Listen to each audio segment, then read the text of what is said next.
Hello, Inderes TV. Kempower reported its first quarter numbers on Friday, and I'm interviewing the company's CEO, Tomi Ristimäki. Welcome, Tomi. Thank you, Pauli. Good to be here. So, regarding Q1, maybe in terms of delivery volumes and earnings, it was a bit challenging for you as expected, but what would you highlight about the quarter?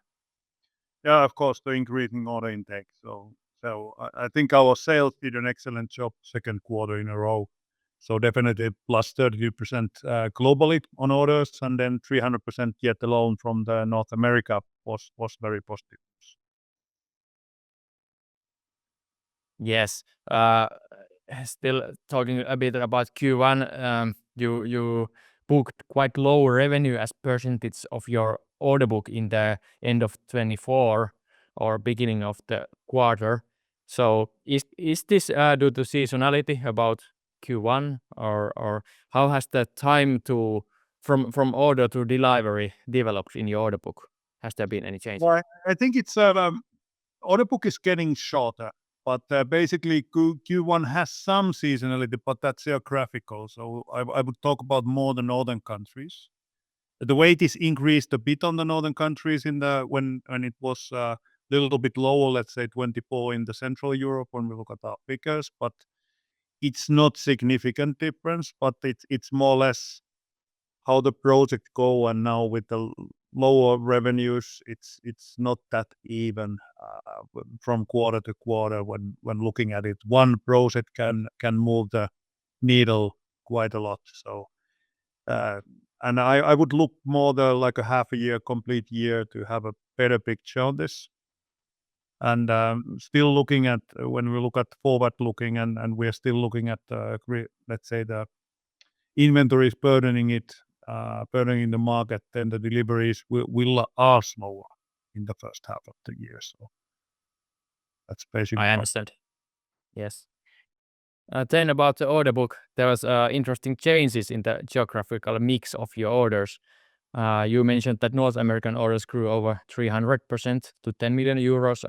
So should we think this was a bit of a especially good quarter in that sense, or are you expecting similar growth to prevail?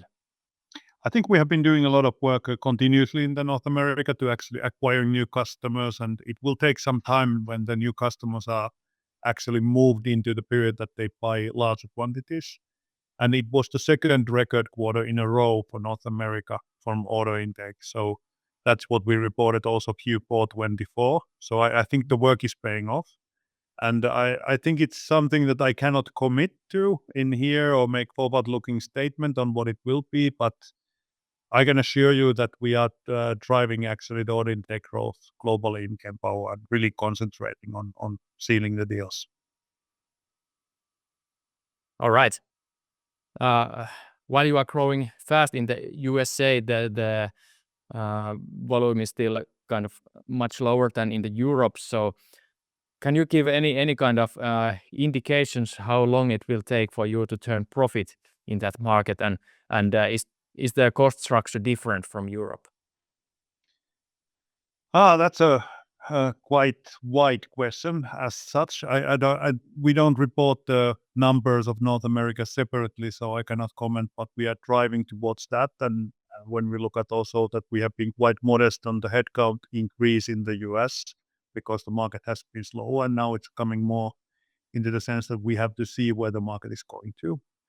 Even we are commenting whatever on the tariffs and the situation, it's not still sure how things will move in the US market.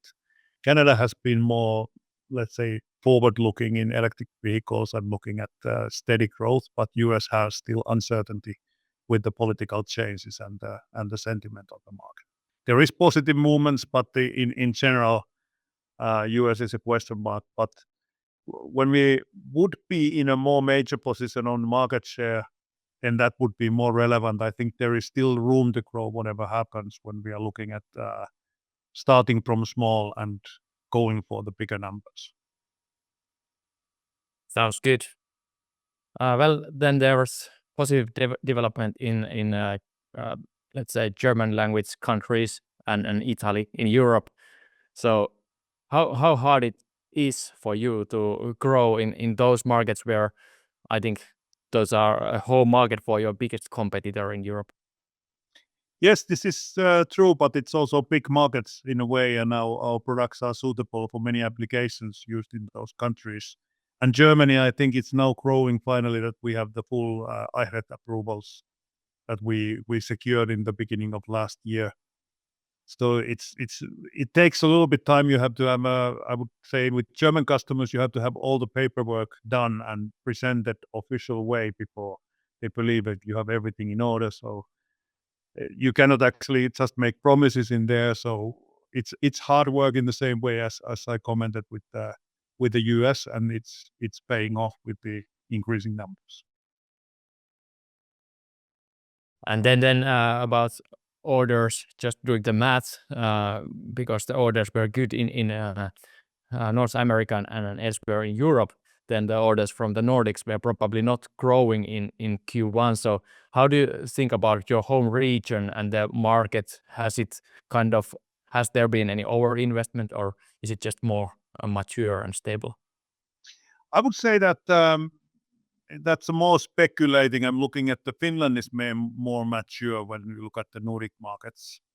Norway has a very good charging network, but they have been increasing the electric car amount so much that it's been falling behind. And then looking at Sweden, I think they have had a little bit slowdown on getting the grid connections and maybe some instability on how the government funds have been allocated to the truck charging. So the funds are there, but it's been not clear who gets it and how it gets it. So people are postponing maybe the investments until it's clear on how this works. So it's not general when you look at the whole area. And to make it even more complicated, maybe there is some seasonality when you have shorter delivery times now that basically the winter period affects a bit on the Nordics market. But also looking at numbers last year, North Europe or Nordics was actually pretty okay for the Q1, and the others were going down. So it's quite slow, quite slow. Let's say short period to look at single quarters. Yeah, exactly. Well, then you held your gross margin at good level, even if you have said that there is increased competition. So how do you see the market developing and your ability to maintain margins? I think we have been in a good position, and having a strong cross margin makes you better competitor when it comes to price fights. Of course, then we have to maintain the profitability, and then this part needs, of course, special efforts and already allocating resources on also R&D efforts which are working on the cost structures. I think we have been working with that all the time, but of course the focus increases when you have a competitive situation in the market. So I would expect that as long as we have kind of a temporary slowdowns in the charging markets, the competition will stay more harder. So do you think that the kind of worst is still maybe ahead in terms of price competition, or do you expect it to develop in a stable manner? I think it's definitely this year is harder than last year when people have capacity up and you are looking at the market that things start growing and people are competing on the big projects which are finally actually happening. So I would say the impact is greater than last year, but we were able to mitigate last year quite well, and we are confident that we have methods on to work with that, and especially looking at let's say the product development efforts and actually purchasing efforts we are doing all the time. So I think we have a good plan to go ahead, but definitely I would say that there is more price fight this year than was last. Understood. So finally on US tariffs, does it impact you at all, and does it affect to the purchase behavior or financing conditions of the charging operators? The direct impact is mild. When we look at the cost structures, and I think we have a low amount of Chinese parts anyway, which have the heaviest tariffs in there. Of course, you have some effect in the electronic components, but when we're looking at overall the cost effect, US manufactured deliveries to US, it's quite mild. If you look at the impact of tariffs, I'm more worried about what it will do from the surrounding economy and basically the global situation, how the economical situation and the finance situation is evolving.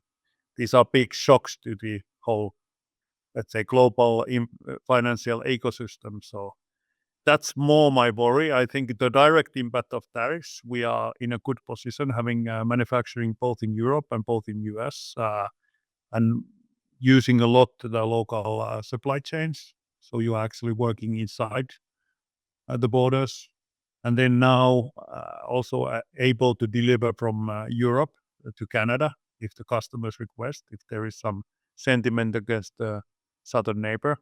So this is giving us flexibility and getting the customers actually very happy when you're going to deliver as they want.